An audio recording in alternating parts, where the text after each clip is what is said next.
Hello everyone and welcome back to another Roblox video. Of course, we're playing Defenders Depot 2, and I am back with another showcase video, this time with the Overseer. As you can see right here, it is the new event tower for the spooky season that we have right now. It's right here. It costs 5,000 candy corns and it will take you like an hour or two to get. So what it does is that it actually doesn't tell you, but I've actually figured it out. What it does is that it deals 10% damage, and I'm gonna say current health damage because according to the dev on the Discord server, it says repeatable particle eradicator, and what particle eradicator does is 10% current health damage. So it deals 10% current health damage in its range, which is this cone right here. It's 8 tiles long, I'm pretty sure. Yeah, it's 8 tiles long, every 5 seconds, and it is a 4x4. So going with the cons, it's actually pretty good size. It's like the same as these guys. So to use it in the place of your tower is pretty good idea. It's available at the start of the game, so even if you're at stage 1, if you spend an hour or two just going around collecting the ghost, you can actually get it in like, you know, an hour or two. It can get linked to a satellite. What I'm gonna show right now is a footage actually of the Overseer being linked to the satellite, and I can show you right now. Hold on, link it. As you can see, it deals the damage from all the way over here, which honestly is pretty interesting in my opinion.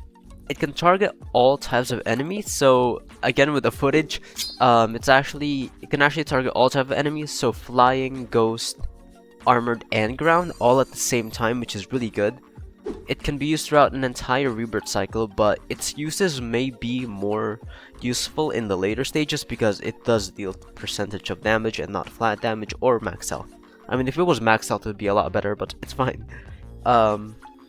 It does not get deleted after a rebirth cycle, so I've actually rebirthed like 4 times now, and it's very similar to these 4 things, these 3 things over here: the golden turret, the guardian, and the neutralizer, which are all exclusive turrets, and that also counts for the Overseer, which is an event turret, but it's also counted as an exclusive turret. So it doesn't get deleted as after a rebirth, so that's pretty good. It's useful in the early rebirth cycle, so if you're like rebirth 1 or even rebirth 0, it's actually really good because it can help you deal with a lot of the enemies easier because of the percentage damage, and also because it can target all enemy types. It's also a group attack, so that entire cone that it attacks, it can actually deal damage to all of the enemies there, similarly to the destroyer, which I thought was pretty cool. And it can damage bosses.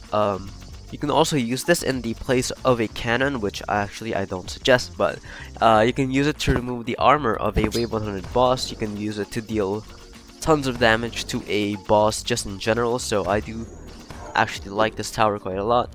And it's more of an Absolute Zero Pro, but it actually works really well with an Absolute Zero because it lets the enemy stay there for a really long time. So yeah, I just thought that was interesting. And now to the cons.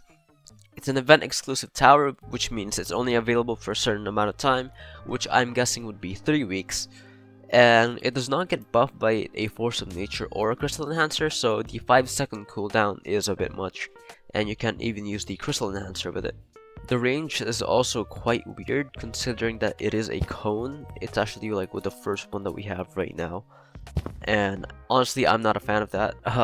It's not viable in late and end game, and what I mean by that is like past rebirth 50, because the slow attack speed really does drag you back a little bit, so that's a bit of a problem. You're only allowed 1 per person because it is an event tower. You can't buy another one, which is really unfortunate, and it cannot be upgraded, which is quite unfortunate as well, but it's fine. It has a strange damage calculation, which is like, it's similar to the particle eradicator, but there was one time where the particle eradicator was dealing 5% of current health damage, which doesn't make any sense at all. So yeah, and again, as I've mentioned, the slow attack speed, which is the same as a level 1 cannon.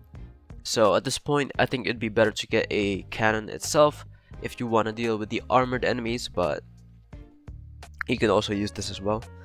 And if you do actually decide to buy it with gems, which you can, it will cost you 2,000 gems, which is really expensive if you want to spend Robux on it. As you can see right here, about 2,000 Robux actually.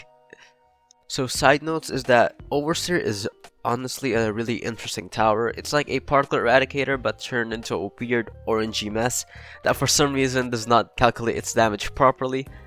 And I also like that it is really easy to get if you just focus on getting the ghost as your main mission. Something that does bother me a little bit is the attack range of the Overseer, which honestly, as I've already mentioned, is pretty weird. And like when it attacks, it's actually more of a triangle rather than a cone, so that messed me up a little bit. Another thing was the description, which is literally just spooky, and honestly it doesn't help at all when you're trying to figure out what the hell this item does. So, you know, yeah, that'll be it for this video. I hope you guys learned something new today, obviously about the Overseer, and I am still pretty sick, so if my voice does sound weird, I am sorry. So yeah, that'll be it for this video. I hope you guys learned something new today, and I'll see you guys later. See ya.